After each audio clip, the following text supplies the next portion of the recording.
ఆరోగ్యశ్రీని ఆపేసి పేదలని పీల్చి పిప్పి చేస్తున్నటువంటి ఘనత ఈ కూటమి ప్రభుత్వానికి వస్తుందని ఈ రోజుతో నేనైతే భావిస్తా ఉన్నాను.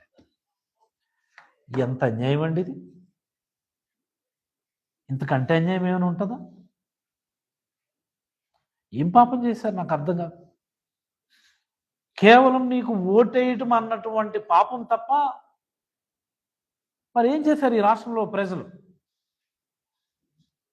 ఈరోజు నెట్వర్క్ హాస్పిటల్స్ అసోసియేషన్ వాళ్ళు ఆశా ప్రతినిధులు రిలీజ్ చేసినటువంటి నోటు మనం ఒకసారి గమనిస్తే గత ఏప్రిల్ నుంచి నేటి వరకు అంటే కరెక్ట్గా 1 year మాకు బిల్లులు చెల్లించటం లేదు, 3,500 కోట్ల రూపాయలు పెండింగ్ ఉన్నాయి అని చెప్తున్నారు. వాళ్ళైనా ఎలాగా విత్స్టాండ్ అవ్వగలుగుతారు? సాధ్యపడదు కదా. మరి ఈ ప్రభుత్వం వచ్చిన తర్వాత 26 సార్లు మేము రిప్రజెంటేషన్స్ చేశాము అంటున్నారు. చూసారా? ఈ ప్రభుత్వం వచ్చిన ఈ 10-12 నెలల కాలంలో 10 నెలల కాలం అనుకుందాం, 26 సార్లు రిప్రజెంటేషన్ చేశారట. అంటే నెలకి తక్కువలో తక్కువ 2.6 times, అంటే ప్రతి 2 నెలలకి ఒక 5 సార్లు రిప్రజెంటేషన్ చేసినారు. 26 సార్లు రిప్రజెంటేషన్స్ చేశారట. అండ్ మోస్ట్ ఇంపార్టెంట్లీ వాళ్ళు చెప్తున్నటువంటి మాట, మేము కింది స్థాయి అధికారులతో మాట్లాడగలుగుతున్నాం కానీ ఓ మంత్రితోనో ఓ సెక్రటరీతోనో లేకపోతే ముఖ్యమంత్రితోనో మేము మాట్లాడలేకపోతున్నామండి గత 10 నెలలుగా అని చెప్పి వాళ్ళు చెప్తాం. అంతకంటే దౌర్భాగ్యం ఉంటుందా? ఇంతకంటే దౌర్భాగ్యం ఉంటుందా అని నేను అడుగుతున్నాను. 20 సంవత్సరాలుగా రకరకాల పేర్లతో నిరాటంకంగా కొనసాగుతున్నటువంటి ఆరోగ్యశ్రీ స్కీమ్ మరి ఈ కూటమి ప్రభుత్వం వచ్చిన తర్వాత నారా చంద్రబాబు నాయుడు అనేటటువంటి వ్యక్తి నేతృత్వంలో ఈరోజు ఆగిపోయింది అని నేనైతే చాలా సగర్వంగా ఈ రాష్ట్ర ప్రజలకు తెలియజేయదలుచుకున్నాను. ఈ ఆగిపోవడానికి కారణం కూడా ఒకే ఒకటి, కేవలం చంద్రబాబు నాయుడు గారికి ఓటేసిన పాపానికి ఇది మనకి కావలసినటువంటి శిక్షను కూడా ఈ సందర్భంగా రాష్ట్ర ప్రజలకు నేనైతే మనవి చేసుకుంటా ఉన్నాను.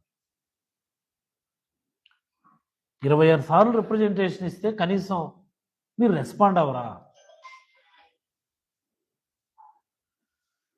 ఈరోజు సడన్గా all of a sudden Chandrababu Naidu గారు ఒక ప్రెస్ మీట్ పెడుతున్నారు అని చెప్పేసి అంటే నేను చాలా సంతోషపడ్డాను. నేను మేబీ చంద్రబాబు నాయుడు గారు ఆరోగ్యశ్రీ గురించి మాట్లాడతారేమో, మరి ఏమన్నా ఛాలెంజెస్ గురించి అని చెప్తారేమో. ఆల్రెడీ అనౌన్స్ చేశారు ఆరోగ్యశ్రీని దుకాణం మూసేస్తున్నాం, మేము ప్రైవేట్ ఇన్సూరెన్స్ కంపెనీలకు ఇచ్చేస్తాం, మీ తిప్పలు మీరు పడండి అని చెప్పి ఆల్రెడీ చెప్పాడు కదా. మరి దానిపైన ఏమన్నా డీటెయిలింగ్ ఇస్తారేమో అని నేను అనుకున్నాను మనసులో. చూస్తున్నాను ఆయన ప్రెస్ మీట్ ఎలా చూస్తూనే ఉన్నాను. ఆయన గంటకు పైబడి మాట్లాడాడు. ఆయన ఎక్కడైనా ఆరోగ్యశ్రీ గురించి ఒక మాట మాట్లాడతారేమో అని చెప్పి నేను వెయిట్ చేశాను. Nothing doing. ఎక్కడో ఆ మాటలో మాత్రం మాట్లాడారు. ప్రైవేట్ హాస్పిటల్స్ వాళ్ళు ఆపేస్తానన్నారు, వాళ్ళకు డబ్బులు కావాలి కదా, ఆక్సిజన్ కావాలి కదా. మా ఫైనాన్స్ సెక్రటరీ చెప్తే నేను ఎక్కడి నుంచి తేవాలన్నాడు అని చెప్పి ఒక లైట్ మోడ్లో నవ్వుకొని కామెడీ చేసుకుని మాట్లాడతాం. అంటే నాకు అర్థం కాని విషయం అండి. మొన్న జనవరి నుంచి ఓపీ ఈహెచ్ఎస్ అన్ని ఆపేశారు. ఇదిగో ఆపేస్తున్నాం అని చెప్పి వాళ్ళు ప్రెస్ మీట్లు పెట్టారు, మీటింగ్లు పెట్టారు, నిరసన తెలియజేశారు. ఈ పర్టికులర్ డేట్, ఈ ల్యాండ్ మార్క్ డేట్ రానే వచ్చింది.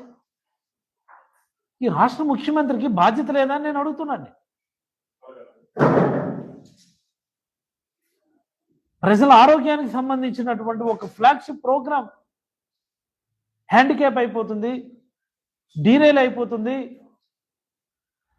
ప్రజల ఆరోగ్యానికి భరోసా లేకుండా చేసేస్తున్నాం అన్నటువంటి ఓ భయము లేకపోవడం ఏంటి ఈ రాష్ట్రాన్ని పరిపాలించే వాళ్ళకి?